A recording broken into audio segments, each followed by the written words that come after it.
Muito bom dia, Rio Grande do Sul. Domingo, mais de 8.400.000 eleitores gaúchos serão esperados nas urnas para as eleições de segundo turno. Ontem nós entrevistamos aqui o candidato ao governo do estado, José Ivo Sartori. Agora, vamos conversar por 15 minutos com o governador Tarso Genro, candidato à reeleição. Bom dia, governador. Seja bem-vindo mais uma vez. Pela quarta vez, grande né? prazer para mim. Cansou dessa maratona, não? Não, eu não estou cansado. A gente se esgota um pouco psicologicamente, né, mentalmente, porque tem um esforço intelectual muito grande. Mas fisicamente eu estou muito bem. Eu, dormindo 7 horas por noite, 6h30, eu me levanto já bem tranquilo e com muita energia. Deixa eu começar com chumbo grosso. Esse alinhamento do governo do estado e a União e o governo federal trouxe várias obras para o Rio Grande do Sul, né?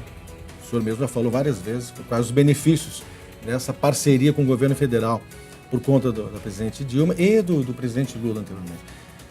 Apesar disso, a quem o senhor atribui essa queda de popularidade? Essa diferença, né, de votação minha e da Dilma, tu disse? Não, do seu candidato, no primeiro turno principalmente, né? O senhor ficou em segundo lugar, enfim. Eu fiquei em segundo e as lugar. pesquisas agora apontam também o senhor em segundo lugar. Tem uma diferença que é muito importante, que a comunidade tem que compreender, e eu tenho me esforçado para isso, é que todos os prefeitos do PMDB aqui apoiam a presidenta Dilma, né? E os prefeitos do PMDB apoiam quase a totalidade deles, ou a totalidade deles, são 2 ou 3 que me apoiam, né, reservadamente, apoiam o meu adversário. Então dá uma diferença, né? Dá um gap aí entre a votação da Dilma e a nossa votação, né? Porque a nossa apreciação positiva do governo do estado, até mandei fazer um levantamento hoje de manhã, a soma do bom e ótimo, nenhum governo nos últimos tempos chegou a uma situação de bom e ótimo como nós, aqui 38%. Daí você racha pelo meio regular, que é o costume, né? Para o regular positivo, nós temos um acolhimento, nós temos um apoio de em torno de 54%, 55% da população. Então, o nosso governo chega muito bem ao final, e isso me dá muita tranquilidade. E todo o esforço que nós estamos fazendo no segundo turno é isso, é conectar o prestígio do governo com a votação, né? Sabendo que nós enfrentamos essa dificuldade, porque a presidenta Dilma tem o apoio aqui da totalidade dos prefeitos do PP e da totalidade dos prefeitos do PMDB, o que dá esse distanciamento da votação nesse momento. Já nas eleições anteriores foi o contrário, né? Eu fiz 54% aqui e a presidenta Dilma fez 38 ou 40% no primeiro turno. E naquela oportunidade não havia, né, uma definição tão grande de sustentação do PMDB em relação à candidatura da presidente. Um assunto aqui que interessa a todos nós, a questão dos escândalos, tanto do Mensalão, escândalos da Petrobras, as denúncias severas, sérias, relacionando, né, integrantes e pessoas indicadas pela presidente, né? Confiança é fundamental em qualquer setor, principalmente na política, né? Você se torna responsável por quem indica para aquele cargo, né? Independente da ligação direta ou não da presidente Dilma, e inclusive anteriormente com a história do Mensalão também, os dois negam envolvimento, enfim, que seria normal, qualquer pessoa diria isso, né? O senhor acha que muita gente comenta na rua, olha, na realidade o Tarso é um bom candidato, só que o partido está deixando muito a desejar devido às denúncias de corrupção. Isso vai ter uma interferência na sua votação. O senhor concorda com isso, que o PT está lhe atrapalhando nesse momento? Não, absoluto. Aqui no Rio Grande do Sul não tem esse antipetismo, né, que existe em São Paulo, por exemplo, que tem uma classe média alta, rica, mais radicalizada, né, contra o PT. E tem o Império Tucano, lá de 20 anos, né, que agora está se secando, inclusive, né, está ficando ressecado em função até da administração incompetente numa questão essencial, né, às condições de vida do povo. Aqui o debate é outro. Aqui, na verdade, né, tanto é que o meu adversário coloca, né, no seu programa eleitoral uma fala da presidenta Dilma numa reunião protocolar onde a Dilma manifesta o respeito por ele, né? Então aqui não se trata de petismo e antipetismo. Se trata, na verdade, de qual é a proposta de desenvolvimento que você está apresentando para o Estado, né? O meu adversário, ele não apresenta uma proposta, ele lida com a indeterminação, né? Ele não diz o que vai fazer do futuro, não diz o que vai fazer com a dívida, não diz o que vai fazer com o salário dos servidores e diz apenas o seguinte: temos que renovar. Temos que renovar. E é claro que quem está no governo tem determinados ônus, tem determinados problemas não resolvidos, que em última análise se torna o centro do debate eleitoral. Mas aqui, vou dizer assim, a resistência que eu tive ao crescimento no primeiro turno está relacionado com o sistema político nacional. que o meu adversário, né, os meus adversários, aqui apoiam a presidenta Dilma, né, e não apoiam, evidentemente, a nossa proposta, até porque constitui oposição. A eleição aqui no Rio Grande do Sul não está decidida. A eleição se resolve a partir de ontem, hoje e amanhã, né? Porque se as pesquisas tivessem esse grau de seriedade que se atribuem às vezes, né, o meu adversário, o ex-prefeito de Caxias, não estaria hoje no segundo turno. Né? Então, agora é que está sendo decidido esse processo. E nós temos a convicção que nós estamos virando. Né? Tem sinais muito claros, muito importantes em todo o Rio Grande. Depois, só para salientar uma coisa, de mais a mais em questões relacionadas com a corrupção, né? Eu desafiei durante todo o debate que me apontassem qual o ministro da Justiça que mais combateu a corrupção nesse país. Foi o seu amigo aqui. Né? E todo mundo sabe disso. Tá? E, inclusive, com efeitos aqui no Rio Grande do Sul, muito sérios, e que naquela época foi muito atacado até pelo PMDB, como isso aí fosse uma perseguição política. Na verdade, é um trabalho autônomo da Polícia Federal que pegou aqui grandes próceres do PMDB, né? Que estavam envolvidos em ações aqui muito graves, né? Trazendo um dano muito grande ao patrimônio público. Governador, o Rio Grande do Sul tem muitas delegacias sucateadas. O senhor lembra, em 2009, o senhor era ministro da Justiça, eu lhe entrevistei no Rio de Janeiro no lançamento do MOPP. Isso, tem uma foto daquele lançamento. Inclusive. Pois é. Ali o Rio de Janeiro implementou uma grande mudança na época, que foi renovar todas as delegacias, o projeto Delegacia Legal, reformaram tudo, reaparelharam tudo. Claro, é um estado bem menor, com menos municípios, enfim, a quinta parte de municípios do Rio Grande do Sul. O senhor pensou em implementar algo parecido no Rio Grande do Sul, reformar as delegacias, melhorar esse parque de investigação para combater a criminalidade? O que faltou? Não, nesse aspecto não faltou nada. Tanto é que nós instituímos aqui várias delegacias da mulher, né, que é um avanço extraordinário. Fizemos concurso para a Polícia Civil, melhoramos o salário dos servidores, instituímos o policiamento comunitário. Ocorre que, lá no Rio de Janeiro, tinha um processo em andamento que vinha do governo federal, quando eu era ministro da Justiça, que nós ajudamos muito naquela oportunidade. E aqui no Rio Grande do Sul esse processo começou agora há 3 anos. Né? Mas as grandes mudanças que estão sendo feitas aqui na Polícia Civil já estão tendo efeitos extraordinários. Né? O meu adversário só fala em dados negativos, é natural que ele faça isso. Né? Quem está no governo tem que aguentar e responder. Né? Mas, por exemplo, aqui no Rio Grande do Sul, nós diminuímos 32,5% o assassinato de mulheres, feminicídios. O nosso programa Maria da Penha, né, e com a instituição do policiamento comunitário. Então, é uma questão de timing, é uma questão de tempo. Né? Nós pegamos aqui um aparato de segurança completamente sucateado, não tinha viatura, não tinha colete, os salários lá embaixo, os brigadianos completamente desmotivados, né? E estamos reerguendo esse sistema. Né? Até posso te dar uma estatística muito importante. Quando eu cheguei no governo, apenas 22% dos homicídios eram elucidados naquele estado. Agora 72% são elucidados. Quando nós chegamos no governo, nós ainda estávamos sob a promessa do governo Brito de desativar o presídio central. Está aí, estamos desativando o presídio central.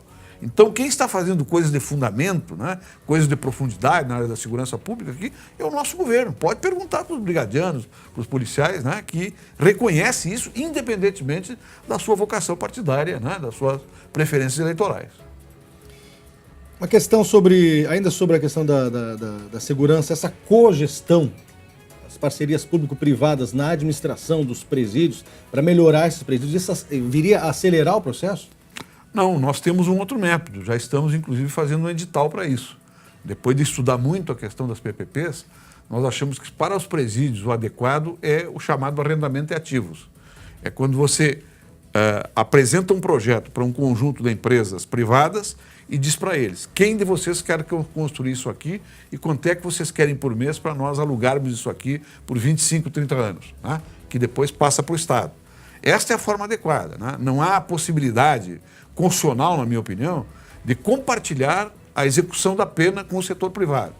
Isso aí não é conveniente, isso aí é errado, isso aí aumenta o problema ao invés de diminuir. Né? Agora, empresas privadas prestarem serviços dentro de presídios, lavanderia, alimentação, isso aí é uma coisa absolutamente normal e necessária. Não devemos confundir. Né? Os presos não são uma mão de obra disponível que o Estado possa entregar para a iniciativa privada, a não ser mediante convênios que são feitos, que estão em andamento, com instituições que não têm fins lucrativos, que é o que nós estamos aplicando aqui no Rio Grande do Sul. Me fala um pouco sobre essas isenções fiscais de ICMS para grandes empresas, que está protocolada e firmada até 2015, até o ano que vem, em torno de 15 bilhões, é mais ou menos o valor que o Estado pretende economizar se for reduzido aquele indexador lá da dívida pública. Né?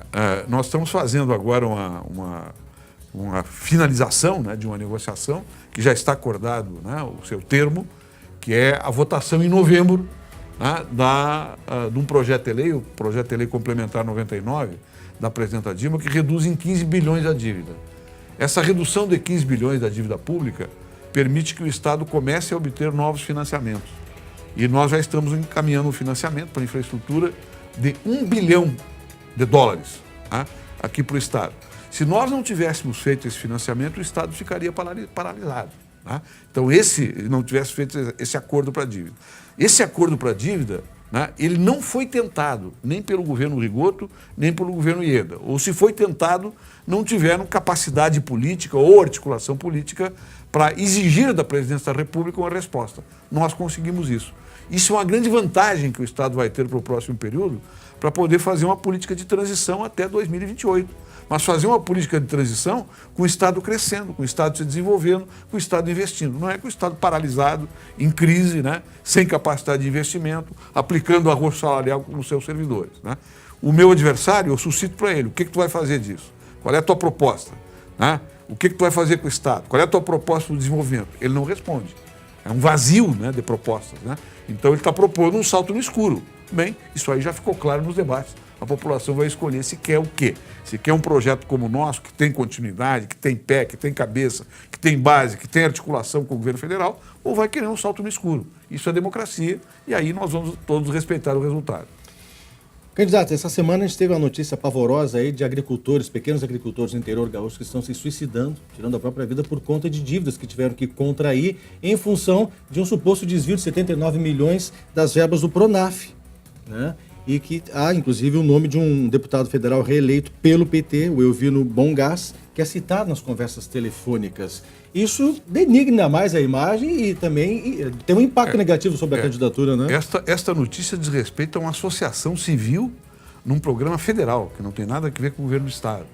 E o Elvino Bongás está citado, inclusive, que está sendo suscitado pelos sindicalistas para propor um projeto de anistia para a dívida dos agricultores. Essa ligação que é feita com o nome de Elvino Bongás é uma ligação meramente de natureza jornalística. Não tem nenhuma acusação contra o Elvino. Né? Agora, como todo processo dessa natureza, tem que ser duramente investigado e os responsáveis têm que ser punidos. O que se tira daquela notícia, porque é estranho, inclusive, que tenha saído aquela notícia, muito estranho, né? Até causou uma certa rebelião nos procuradores federais. Como é que vazou um processo que está num nível de investigação e que se dá, né, para publicar, né, gravações telefônicas que são reservadas e que deveriam estar acolhidas pela Justiça. Né? Agora, o que se conclui dali que ocorreu é o seguinte: tem secretários de organizações da sociedade civil que estão explorando, né, agricultores. Né? É isso que decorre dali. O resto é tudo ilação política, né, que tem que aguardar para ver qual é o resultado.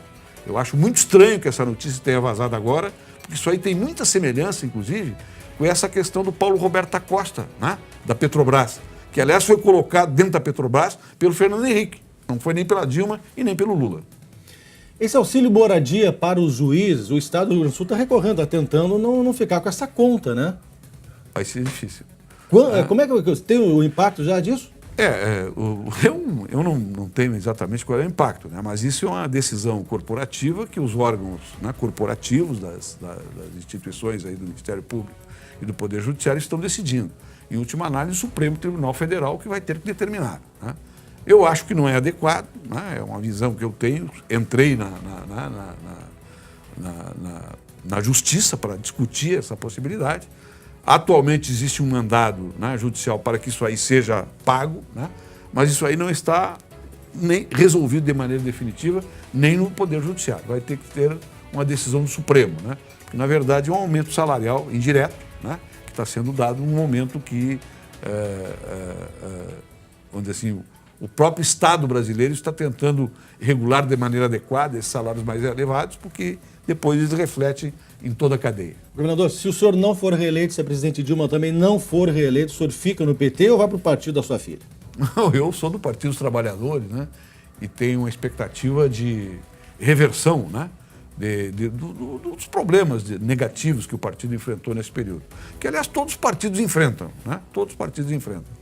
Eu entendo que o PT deu uma grande contribuição à sociedade brasileira, está dando, né? São 50 milhões de pessoas que melhoraram de vida.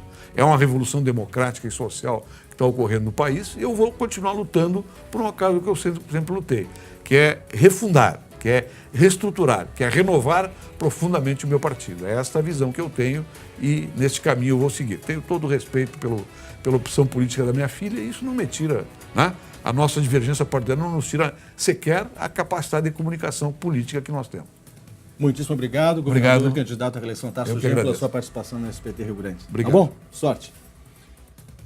Bom, com este bate-papo, fechamos o ciclo de entrevistas, debates e sabatinas que foi aberto lá em maio pelo SBT-RS, bem antes de qualquer outra emissora de televisão aqui no Rio Grande do Sul. Esperamos ter contribuído para que o eleitor, nas urnas, faça a melhor escolha, aquela escolha que atenda aos interesses da coletividade e não apenas aos interesses particulares. E neste domingo, o SBT-RS fará uma cobertura especial das eleições. Entradas ao vivo para mostrar tudo o que acontece durante a votação, a movimentação dos candidatos e também da apuração dos votos. Vamos ao intervalo agora e já voltamos com notícias no SBT Rio Grande. SBT-RS, eleições 2014.